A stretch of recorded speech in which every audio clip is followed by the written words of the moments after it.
Shalom saudara yang dikasih dalam Tuhan. Puji Tuhan, kembali lagi hari ini saya menyapa setiap umat Tuhan dimanapun Bapak Ibu Saudara berada melalui program Bible and Coffee. Saudara yang dikasih dalam Tuhan, melalui program ini saya kembali mengajak setiap umat Tuhan untuk kembali merenungkan firman Tuhan, untuk kembali diingatkan bahwa kita hidup bukan karena melihat, namun kita hidup karena percaya. Dan tentunya kita kembali diingatkan bahwa kita masih punya Tuhan dalam menghadapi setiap situasi yang hari-hari ini kita sedang hadapi. Itu sebabnya saya kembali mengajak setiap kita untuk menyiapkan hati kita untuk merenungkan firman Tuhan. Kita berdoa, kita datang kepada Tuhan. Bapa, terima kasih buat kasih setiamu, buat anugerahmu dalam kehidupan kami. Kami mengucap syukur buat berkat pemeliharaan Tuhan, buat berkat pertolongan Tuhan yang selalu ada dalam kehidupan kami. Dan hari ini secara khusus kami rindu untuk mendengarkan sebagian daripada firman Tuhan. Karena kami percaya Tuhan, apa yang Kau janjikan itulah yang pasti akan digenapi dalam hidup kami. Dan hidup kami tidak lagi fokus kepada perkataan manusia, tetapi biarlah fokus hidup kami hanya kepada perkataan Tuhan yang kami percaya itu yang pasti akan digenapi dalam hidup kami. Berbicara bagi masing-masing kami ya Roh Kudus. Kami mau buka hati kami untuk firman-Mu. Dalam nama Tuhan Yesus Kristus kami berdoa. Haleluya.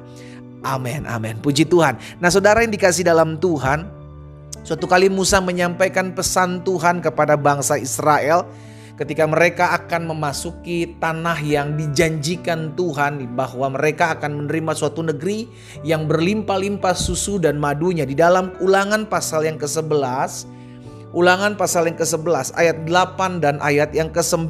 Perhatikan firman Tuhan ini. Jadi kamu harus berpegang pada seluruh perintah yang kusampaikan kepadamu pada hari ini. Tujuannya apa Musa menyampaikan hal ini? Alkitab mencatat supaya kamu kuat untuk memasuki serta menduduki negeri kemana kamu pergi mendudukinya. Dan supaya lanjut umur yang dijanjikan Tuhan dengan sumpah kepada nenek moyangmu untuk memberikannya kepada mereka dan kepada keturunan mereka suatu negeri yang berlimpah susu dan madunya. Saudara yang dikasih dalam Tuhan, Tuhan menjanjikan kepada bangsa Israel untuk menerima atau memasuki suatu negeri yang berlimpah susu dan madunya. Tetapi Musa waktu saat dia memimpin bangsa Israel, Musa mengingatkan kepada mereka supaya kamu kuat untuk masuk ke dalam sana, supaya kamu kuat untuk bisa bertahan ada di sana, supaya kamu kuat untuk memperlihatkan kepada anak cucumu pemeliharaan Tuhan, maka kamu harus berpegang. Perhatikan ayat yang ke-8, kamu harus berpegang pada seluruh perintah yang disampaikan Musa. Yakni pesan Tuhan, perintah Tuhan yang disampaikan Musa untuk diteruskan kepada bangsa Israel. Tujuannya jelas, supaya kamu kuat untuk memasuki negeri. Karena gak gampang untuk mendapati, mengalami janji Tuhan untuk menerima suatu negeri yang berlimpah susu dan madunya. Jadi sama dalam kehidupan kita pun demikian saudara. Kalau kita mau lihat janji Tuhan digenapi dalam hidup kita, berarti kita mesti kuat. Sama-sama bilang sama saya harus kuat. Kuat menghadapi tantangan, karena di balik tantangan engkau akan lihat janji pemeliharaan Tuhan.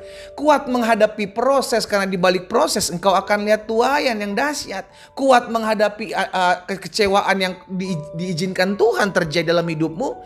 Kuat menghadapi orang yang menghina hidupmu. Kuat menghadapi orang yang menipu hidupmu. Kita harus kuat untuk melihat janji Tuhan digenapi dalam hidup saudara dan saya. Kita harus kuat. Amin. Itu sebabnya rahasia ini disampaikan Musa kepada bangsa Israel. Kalau kamu mau melihat negeri yang berlimpah susu dan madu, kamu harus kuat. Bagaimana caranya kamu kuat? Musa kasih solusinya. Berpegang pada seluruh perintah yang disampaikan pada hari ini. Perintah Tuhan harus dilakukan dengan taat. Berarti kita bisa kuat ketika kita taat. Sama-sama bilang sama saya kuat ketika saya taat. Saudara yang dikasih dalam Tuhan, ketika kita mau belajar untuk taat, memegang perintah Tuhan, melakukan ketetapan Tuhan, maka kita bisa kuat loh menghadapi apapun. Itu janji firman Tuhan kok. Kenapa kita taat, kita kuat? Karena ketaatanmu dimampukan oleh Tuhan. Ketika kita menghadapi setiap tantangan hidup, ketika kita diperhadapkan dengan orang-orang yang mengkhianati kita, ketika diperhadapkan dengan keadaan yang sering kali kita bilang, Tuhan, saya nggak pengen loh keadaan ini menimpa hidup saya, tapi itu terjadi. Dan tidak sedikit anak-anak Tuhan ujung-ujungnya kecewa dan berkata, capek saya ikut Tuhan pendeta, capek saya ngadepin rumah tangga saya setia, tapi saya dikhianati, saya setia, tapi saya diselingkuhi, capek. Ujung-ujungnya apa? Kita bilang saya nggak kuat. Tetapi kalau kita tahu kita di balik ketaatan ada kekuatan yang Tuhan berikan. Makanya Alkitab jelas mencatat di sisi lain bahwa orang yang menanti-nantikan Tuhan, dia akan mendapatkan kekuatan yang baru. Saudara yang dikasih dalam Tuhan, ini perlu kita ingat. Jadi orang yang menanti-nantikan Tuhan itu mendapatkan kekuatan yang baru. Bagaimana orang menanti-nantikan Tuhan? Tetap dalam kesetiaannya mengikut Tuhan. Sekalipun Tuhan mengizinkan ada berbagai macam pergumulan hidup, berbagai macam badai kehidupan untuk menghampiri hidup kita. Nah, hari ini kita diingatkan oleh peristiwa ini di mana Tuhan pakai Musa untuk mengingatkan bangsa Israel supaya engkau kuat memasuki negeri yang aku perintahkan untuk engkau masuk ke dalamnya. Maka engkau harus belajar memegang perintahku, melakukan segala ketetapanku. Saudara yang dikasih dalam Tuhan, ketika kita belajar taat, maka kita akan melihat ada kekuatan yang Tuhan berikan buat kita menghadapi badai. Betul, hidup ini tidak mudah. Alkitab jelas katakan di hari-hari terakhir akan datang masa yang sukar. Orang yang jahat akan semakin jahat. Kalau kita tidak kuat, kita akan kecewa melihat keadaan hari-hari ini, saudara. Dan tidak sedikit orang akan bertanya, pendeta, saya dalam kesetiaan, saya ikut Tuhan kok. Yang saya lihat justru orang-orang yang tidak takut akan Tuhan kok kesannya hidupnya berhasil ya. Orang ini gak pernah ibadah, orang itu berselingkuh, orang sana berzina, tetapi kok hidupnya seakan-akan berhasil ya. Kita yang tulus-tulus ikut Tuhan, kita yang setia ikut Tuhan, kenapa hidup kita begini? Kalau kita gak kuat, kita akan kecewa. Kalau kita gak kuat, kita gak akan pernah lihat janji Tuhan digenapi dalam hidup kita. Kita akan keburu muntaber. Apa itu muntaber, pendeta? Mundur tanpa berita. Tiba-tiba terhilang dari peredaran. Tidak lagi ibadah, tidak lagi ikut persekutuan, tidak lagi mencari Tuhan. Kenapa? Karena hatinya kecewa. Kenapa kecewa? Karena gak kuat menghadapi tantangan. Dunia di mana kita hidup bukan dunia yang semakin mudah, saudaraku. Dunia di mana kita hidup akan menjadi dunia yang susah. Kenapa susah? Karena di zaman akhir ini akan ada penggoncangan, akan ada pengujian, akan ada penampian. Disitulah anak-anak Tuhan akan terlihat. Mana yang kuat dan mana yang bisa bertahan, mana yang tidak kuat karena tidak memegang ketaatan kepada Tuhan. Hari ini saya mengajak setiap umat Tuhan, ayo.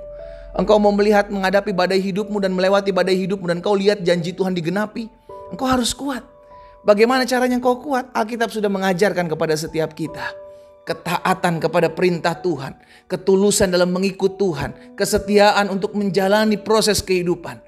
Itulah yang membuat kita tetap kuat menghadapi setiap badai kehidupan. Saya berdoa sehingga anak-anak Tuhan mengalami janji Tuhan, melihat janji Tuhan digenapi dalam hidupnya. Kita berdoa, kita datang kepada Tuhan. Bapa, hari ini kami diingatkan kebenaran firman Tuhan. Tuhan yang tolong kami untuk kami tetap kuat menghadapi setiap badai. Kami tahu di balik ketaatan kami, karena Tuhan memampukan kami untuk kami taat, maka kami melihat kekuatan yang Tuhan berikan kepada kami. Karena sungguh orang yang menanti-nantikan Tuhan, dia akan mendapatkan kekuatan yang baru. Orang yang taat, orang yang akan melihat janji Tuhan digenapi dalam kehidupannya. Bapa, hamba berdoa buat umatmu dimanapun mereka berada. Di dalam nama Yesus, beri kami hikmat dalam kami menghadapi setiap badai kehidupan. Dan tuntun kami untuk kami selalu mengingat bahwa di balik ketaatan kami mendapatkan kekuatan untuk menghadapi setiap badai kehidupan. Dan karena kami tahu di balik badai kehidupan ada janji Tuhan yang akan digenapi dalam hidup kami. Hamba berdoa buat umat Tuhan yang mungkin hari-hari ini hampir-hampir kehilangan pengharapan, hampir-hampir kecewa, hampir-hampir pergi meninggalkan Tuhan. Hamba berdoa dalam nama Yesus, Tuhan jamah sehingga setiap kami hari ini mengalami kekuatan yang baru untuk tetap setia, untuk tetap taat dalam mengiring Tuhan. Hamba juga berdoa buat yang sakit. Tuhan jamah dan sembuhkan dalam nama Yesus. Karena kami percaya disampaikan firman disembuhkan mereka.